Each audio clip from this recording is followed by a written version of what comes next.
আমার এজটা তখন ছিল 17 কি 18, ওরকম টাইম থেকেই আমার অ্যাকনি প্রবলেম স্টার্ট হয়ে যায়। অ্যাকনির প্রবলেমটা তো এটা সবারই হয়, ন্যাচারাল, ঠিক আছে, কোনো ব্যাপার না। ভাবতাম হচ্ছে আবার ঠিক হয়ে যাবে, যেমন স্কিন কেয়ার করতাম সেভাবেই স্কিন কেয়ার করতাম রোজের। কিন্তু টাইম পর হলো কি, তোরটা এই পরিমাণে জিনিসগুলো বাড়তে থাকলো, হঠাৎ করে ভীষণ পরিমাণে বেড়ে যেতে থাকলো, এরকম রক্ত বেরিয়ে যেত, ভীষণ ব্যথা হতো, অনেক অনেক প্রবলেম দিয়ে গেছি। তো তখন কোনো ভিডিও নেই, তখন যদি কোনো ভিডিও করতে পারতাম ভালো হতো। যাই হোক, তো এখন আমি অনেকটা ঠিক হয়েছে আমার স্কিনটা। এক সময় এমন আমার স্কিনটা হয়ে গেছিলো, কালো হয়ে গেছিলো, তার উপর একনি ওরকম।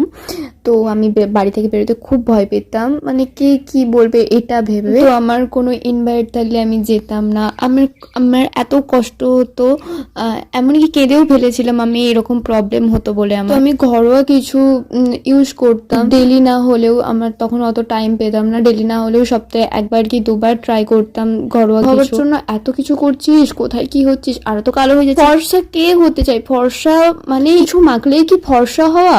না, সেটা না, ফ্রেশ থাকে, একনি মুক্ত থাকতে। কি বলবো, কিছু কিছু মানুষের এরকম অনেক কিছু শুনেছি। আস্তে আস্তে নিজেকে একটু ভেঙে পড়লে হবে না, চেষ্টা করতে হবে কিছু করার অন্য থেকে। তারপরে আমি সার্চ করতে থাকলাম, তো আস্তে আস্তে যে না, আমাকে অধৈর্য হলে চলবে না, ট্রাই করে যেতে হবে।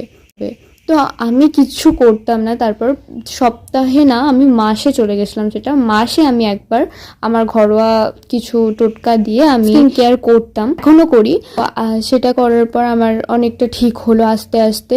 তো শুধু তো স্কিন কেয়ার করলে চলবে না, ডেলি একটা রুটিন থাকতে হবে। তো আমি আস্তে আস্তে প্রথমে ফেস ওয়াশ করতাম, তো সেই টাইমে ডেলি ফেস ওয়াশ করাটাও আমি বন্ধ করে দিয়েছিলাম বিরক্তি হয়ে। তারপরে আমি করলাম কি, ফেস ওয়াশ, টোনার, ময়শ্চারাইজার, বিশেষ করে অ্যাকনির জন্য আমি একটা সিরাম ইউজ করতাম। ডেলি রুটিন একটা স্টার্ট করেছিলাম, ডেলি সকাল দুবার না পারলেও আমি রাত্রিবেলা স্কিন কেয়ারটা একদম মাস্ট করতাম। তো ওটা করার পর হ্যাঁ, আর একটা জিনিস খেয়াল রাখতে হবে যে মেকআপ করার পর মেকআপটা একদম ঠিকভাবে তুলতে হবে। তো আমি এটাও করতাম না তখন, আমি ঠিকভাবে মেকআপ তুলতাম না। বিশেষ করে ফাউন্ডেশন ইউজ করার পর মেকআপটা খুব ভালোভাবে তুলতে হবে, নয়তো একনি ব্রণ হবেই, এগুলো ন্যাচারাল। তো এখন তো আমার অনেকটা ঠিক হয়ে গেছে। তো তাই আমি তোমাদেরকে আমার একনির জার্নিটা বললাম। কিছু আমার স্কিন কেয়ার অর্ডার করেছিলাম, সেগুলো এসেছে, এগুলো আনবক্সিং করতে করতে তোমাদেরকে আমি আমার একনির জার্নিটা শোনাই। তো যারা আমার মতন এজে আছো, তারা প্লিজ এরকম কিছু হলে,